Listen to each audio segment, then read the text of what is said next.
Howdy, howdy. Hello, hello, hello, hello. How you doing? I'm good, man. I was a little tired. It's been a very busy weekend. Yes, Very it's been a busy. busy week. Yeah, man. So here we are. Yeah, Yeah. And yours? almost. It's been a busy weekend too, and a busy week. But we had our final week of teaching and stuff. So, of exams coming up. So Mm. yeah, it's been the semester has taken its toll, as it does. Yes, Yeah, it does. It's hard to believe that we're a quarter through the year already. yeah. But time to put in some grades and then recover and Right. Yeah. That's what's up. and get ready for the next one coming up. Right. It's a cycle. Everything's a cycle. So, So here we are again. yeah, My we're almost there. We're almost there with this book. John Crow's Devil. Almost there. It never it's never dull. No, it's not. It's not. It's not at all. Yeah. But none of these people are nice people. Not one of them. Well, Even well, the widow the kind of widow, yeah. The widow's ish the closest to nice. closest, but you're not quite make it. She's still not quite make it nice. But Which it's kind like of we nice. were having on one of our previous conversations. It's like, for some reason, Jamaicans can't be only nice. They have to be a double-edged sword. Wow. You Yes. never know which. Some of these are quadruple sword. Is like no man. It's a spike. Yeah, a cudgel. Cudgel. Yes. But I had a question, and we were talking a little before we went live, and we were those of you who haven't read the book. So Mr. James so lovingly gives us book chapter titles instead of chapter numbers. Right. And so I was trying to make the connection between each chapter title and the content. And I Okay. made it for all of them that we're looking at the moment, but I'm still trying to understand this chapter title of chapter 21, Cloven Feet, Okay. what that means, or where the defining The moment, part. language, or terminology that lets you understand why he chose Cloven Feet as the title for that chapter. Well, what happens in the chapter again? I have to remember now. So The widow goes to Apostle. Is that it? yeah, but it starts with the apostles' proclamation around killing the extermination of all bovine Well, that's it. That's and cloven feet. cows by axe and fire. That's the cloven feet right there. I mean, so But so remember cows and goats and stuff. Have pigs also have cloven feet, right? yeah. But they're fine. Yeah. Well, I mean, still, but also, who else? What else is supposed to have cloven feet? The devil. Yeah. So you feel like that this is the moment where his devilry is revealed, or it's just clarified that actually this is Satan's spawn or Satan himself in some Well, way. I don't know if he goes that far. Mm. That's apostle is Satan's spawn, because when you look further, you see that the rum preacher, the two of them work in magic. It's not like one is talking to God and the other one. I mean, like in the traditional sense. Yeah, The yeah, two, yeah. the two of them are working their own version of some kind of magic. Yeah, but I mean, but even in the Bible, right? Mhm. Even in the Old Testament and New Testament, particularly the Old Testament, there is still this working of magic or these forming of miracles by Right. both light and dark, right? Right. Mhm. So one definitely is prefaced over the other, or they're put in, so everything that Moses does with the Red Sea, Hogwarts material. Do you know what I mean? It's like we part Red Seas, Yeah. we're surviving floods, Yeah. they're burning bushes, Mhm. and so yeah, so I just find it very interesting. Yeah. Yeah. Yeah. Very. It's not even as deep as that. Maybe it's just about the animals. But also Maybe even that, we always considered sort of pigs to be a very dirty creature, yeah. and the apostle is raising up the pig as being the thing that's not dirty, the thing to be saved, Well, that is also, isn't that also, because I mean, I don't know how you grew up. I grew up at a time when there are lots of what would they call it? Charismatic churches in Jamaica and Yes, stuff, yes, and they they had a particular way of a type of belief, and about the devil also working miracles, but it's kind of like in the opposite, that kind of thing. So yeah, that could be where that is coming from too, maybe. yeah, It's because in the Bible, what is it, when they cast the demons into the pigs and then drop them off the cliff. So exactly. this is the mirror thing of it. It's like, oh no, let's save the pigs. Right, right. We will always have a place to live in our devil. You know what I mean? Yeah, no, it's wild. It's wild. Yeah. And this is also the chapter where the widow goes to the apostle to plead for the life of the rum preacher. Yeah. But he basically just laughed her off. He didn't really laugh her off, but he told her she's being ridiculous, that it's not too late, no? Something like that. Yeah, it was something like that, but he also was like, at the same time, he was just like, turn him over to me. Why would you condemn yourself? Turn him over to me. And it was something within that let us see her in a different light. Like her spiritual astuteness, her intelligence, because she was like, wait, you want him. If you could get him, yeah, you'd have come get him. So you can't. But you can't. So you are not as powerful as I thought you were, or these people think that you are. Right.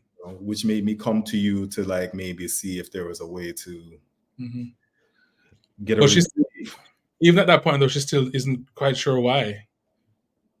She doesn't know why. I mean, and it hasn't been proved. It's a couple of chapters later, you kind of see why. But I think even then, like when they come to her house, yeah, and they can't go in, they can't set foot on her grass. Exactly. She's still confused as to why this is happening. She doesn't. I don't think it's dawned on her that it is because of what the rum preacher is scribbling all over the walls and stuff. Yeah. I mean, it's interesting because it also makes you wonder about, I was having a conversation with a friend of mine about when I'm watching things, film and TV content, I have a real problem with characters who just seem so dumb and clueless. Like I get personally insulted. You know what I mean? I take it very personally. Just like, why are you, I'm talking to like, why are you still making those choices? Yes, right? Yes, I'm the same way. But in this moment, it's really interesting, that with the widow, what Marlon manages to do is to give just enough hints about the evil of this person or the supernatural or that something is other than what it is. But he's really clever in not making the character stupid, because you can understand that she can't figure it out because nobody ever gets enough of all the information and the pieces at the same time. Right. Yeah. There's always this possibility of like, no, something all right. But exactly. Yeah. Did I really see the thing out of the corner of my eye? Right. And I think that's really, really interesting. I think the closest we get to somebody actually seeing is which one is it? An aroma, or it might be an aroma when Clarence is with the apostle, and it seemed like something sexual about to happen. Right. No, it's tonight. Tonight. So they're in the bathroom. The belt buckle is happening, And Yes. all of a sudden, the apostle starts speaking in tongues. Mm-hmm. And he loses control, and things are shaking, and water comes on, and he's calling out because he's being attacked by the rum preacher Bly. Right. Yes. Yes. Yes. And Clarence witnesses him speaking in tongues, him seeming to come out of himself, and him being able to stop this water without touching Mm-hmm. any of the faucet handles. And I feel like that's the closest we've come to somebody witnessing The miracles. the miracles, the magic, the otherness in real time. Mm-hmm. That's connected directly to the apostle, which I thought was really, really fascinating. Mm.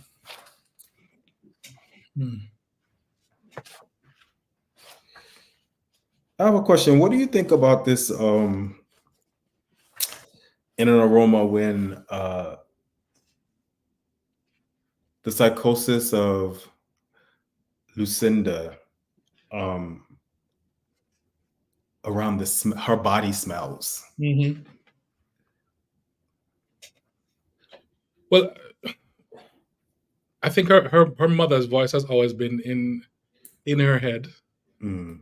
I think it's like I think it's like it took over there. The negative presence that's always in your head, which is for her was her mother for Yeah. the most part. I think it just got really loud. it just got really loud for her at that point. Yeah. And, Which is interesting. So do you think that, I hadn't thought about this before, but it made me wonder, we talk about the day Lucinda and the night Lucinda. mm-hmm. Do you think that she has embodied or split herself in a way that one of those voices, one of those characters, is actually her mother's spirit? Oh, interesting. Yeah, I don't know. I mean, when she does what she does, it's for a very selfish reason. I mean, kind of. It's. I don't think it's even really to get rid of the aroma, but it's because she's jealous of the relationship or the seeming relationship between Clarence and the apostle. Right, right. So she's trying to find a way to insert herself. Which she manages to do, because Yes. she burns down Earls. Well, she doesn't burn it down completely, but she burns it enough That she but can use it as an excuse. Yeah. I mean, but Because apostle was like, no, but you can still live there. you can still live there. Yeah.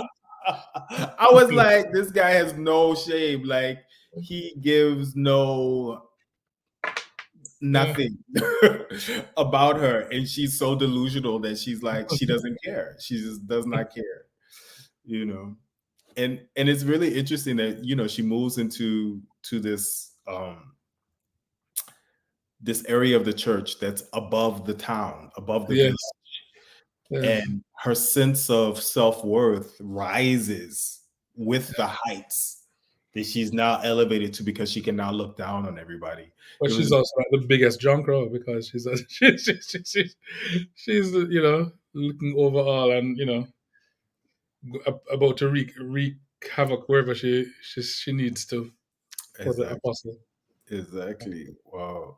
And she does nonstop, and she's aware of these shifting power dynamics, even within herself, because when Lucinda comes to speak to the apostle, this whole picture that Marlon James paints with the both of them understanding their history and how the power dynamics have shifted, and what that does to her, right, to lift her up, which I think is something that he does a lot of, which I think is really, really a cool aspect of the storytelling, is because you never have to wonder why people are doing the things that they're doing, in terms of how their histories motivate them towards a present day action.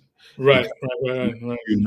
Like he inserts that story real time, which I think is really, really, it's very useful, particularly in a this story structure that just has you bobbing and weaving all the time. Like where are you gonna take us next? And the chapters just start getting, as it's coming to a close, the chapters just start getting shorter, like shorter. Yeah, they do. They do. They do. I mean, he does when he's gonna wallop you. He does get very detailed, like he does in the Black House. When Oh he, my, the Black House! Wow, you know, wow. it's like every line is a horror movie. Yes, but that's like the Book of Revelations too. Is that it's? I mean, not in terms of the monsters, but in Yeah, yeah. terms of actual revelations, the things that are revealed. You know? When I first read the Black House, I was there was a heaviness and sadness that hit me Yeah. that um I think for a couple of reasons. One, that these people have been murdered. One, Hmm. to see Masagavi beheaded, so it seems, that these boys had been murdered, that they had been dead for so long and no one knew. Hmm. Hmm. And it made me question what sort of place was this village even before the apostle arrived, that people could be like dead and like nobody was going to check, like nobody, like the power dynamics that we talked about with Lucinda in one particular point, sort of this house on the hill, right? Hmm. This it was very, this connection is just so real, Yeah, yeah. these very clear demarcations around class, which, if you have money, in some ways um,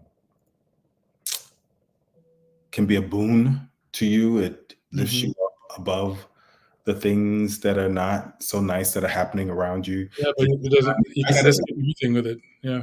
right? They isolate you as well. So it was just, it was, So that thing in that in the Black House yeah. kind of made me think of, there's a story of a, and I guess we're in public, maybe I can't really say all the names or whatever. There's a story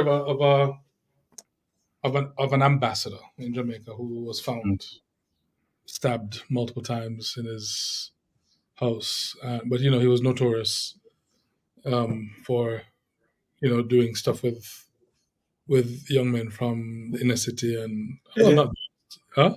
Whoa, I Yeah, didn't and know that. but he also apparently had cameras in his place, and he also had stuff with other people. He had parties and that kind of stuff, and there was a lot of Mm, tape.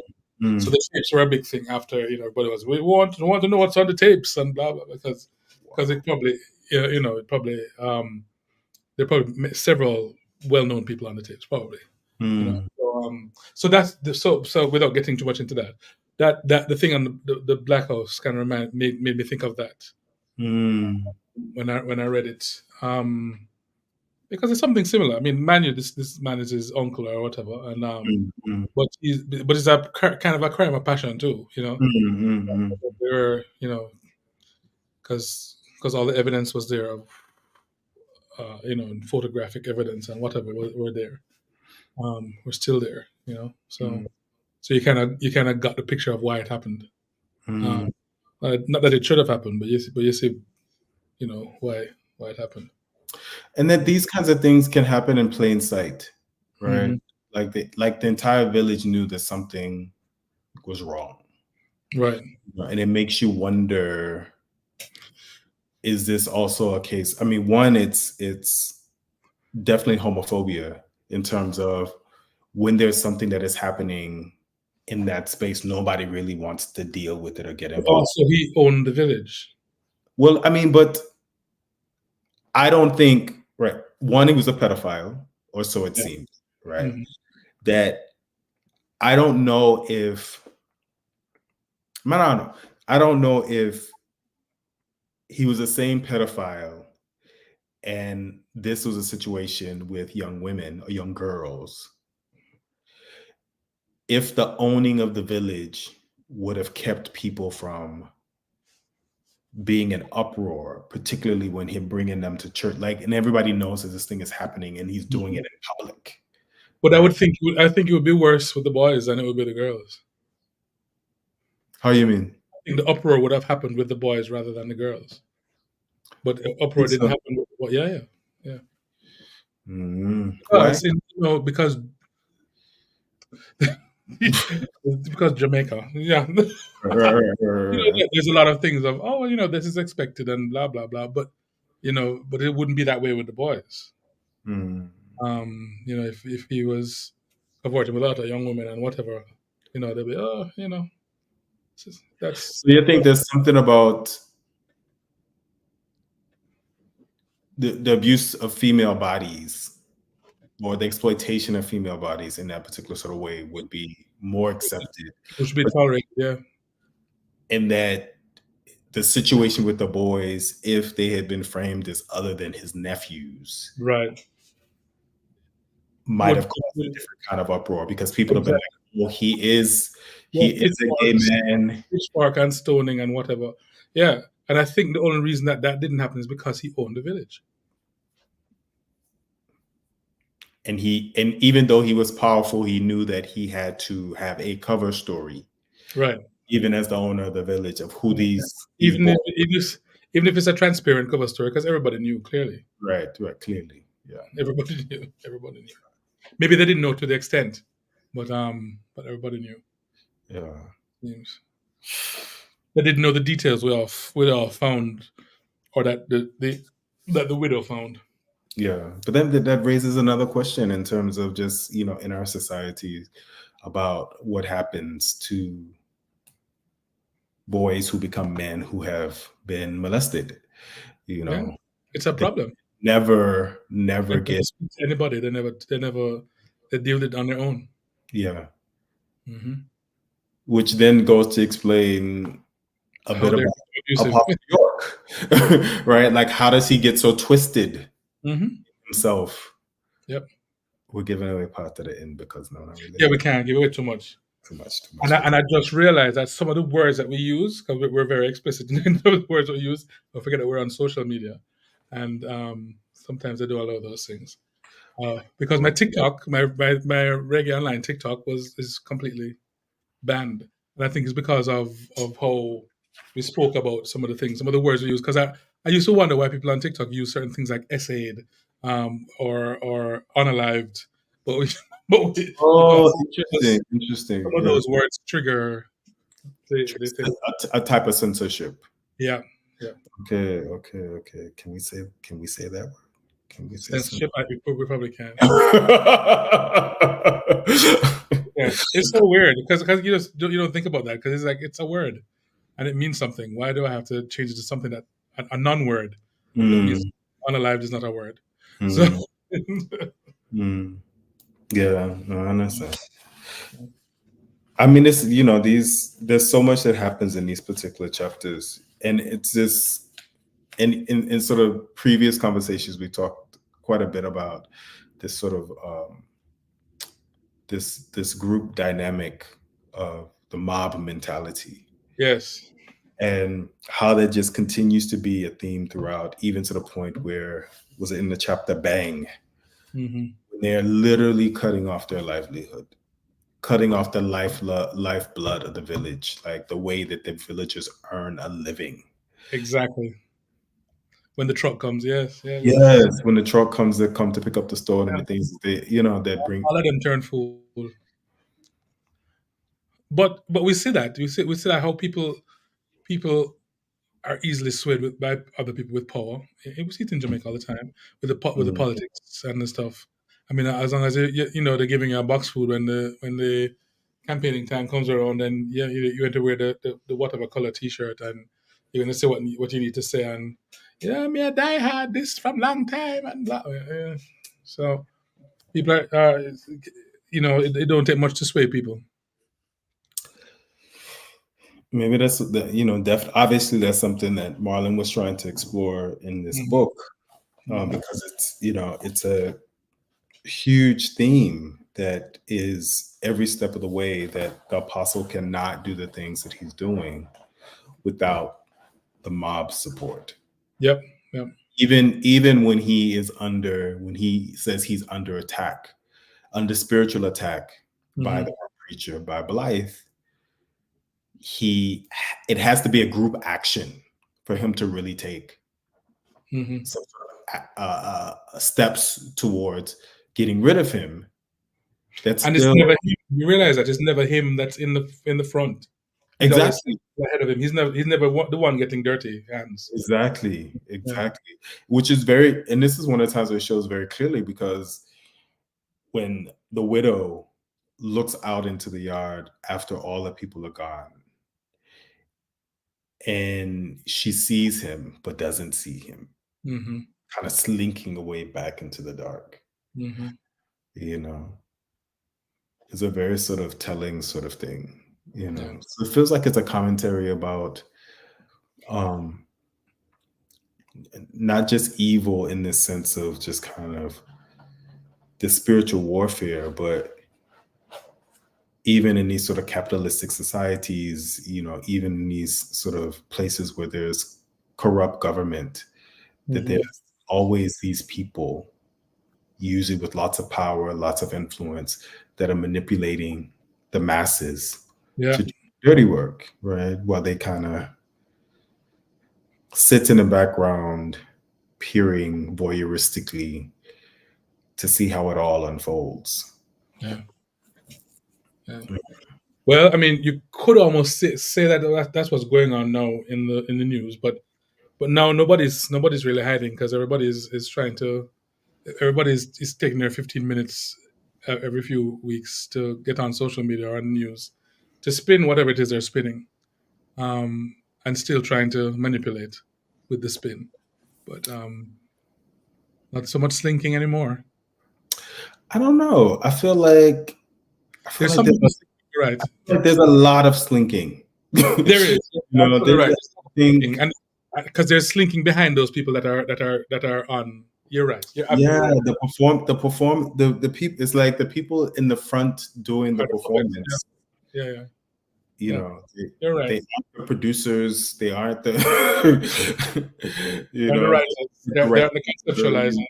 Yeah. No. Absolutely. Because even when you go to the let's call it the press conference, and you ask certain questions, and they just have the same talking points, regardless of what is obviously going on. It's like, wow.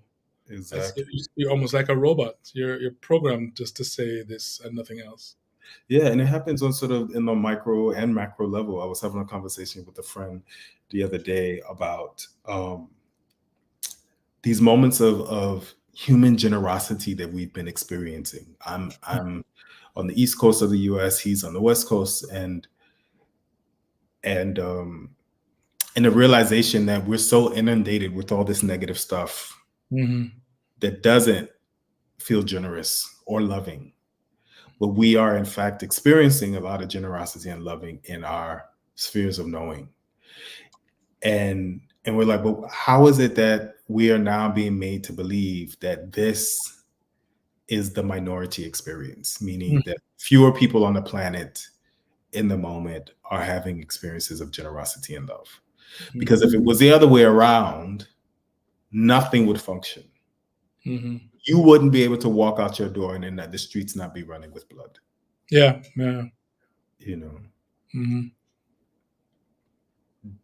It's fascinating. I think it's fascinating, and I think this book is a microcosm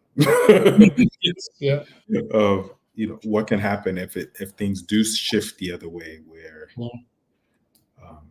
love and reason become the minority experience and not the micro. Yeah, and it really feels like it's a bit of a struggle. Like, who's winning this little battle right now going on? It's like, I can't believe this. This is unbelievable. Like, literally unbelievable. I can't believe this is what is happening. This is like dystopian. Are you talking about the world or the book? I'm talking about the world. The book for sure, but yeah, I'm talking about the world. Yeah. This is like Asimov or something. This is what? Yeah, They did exactly. what? They said what? They They're said trying to do again. what?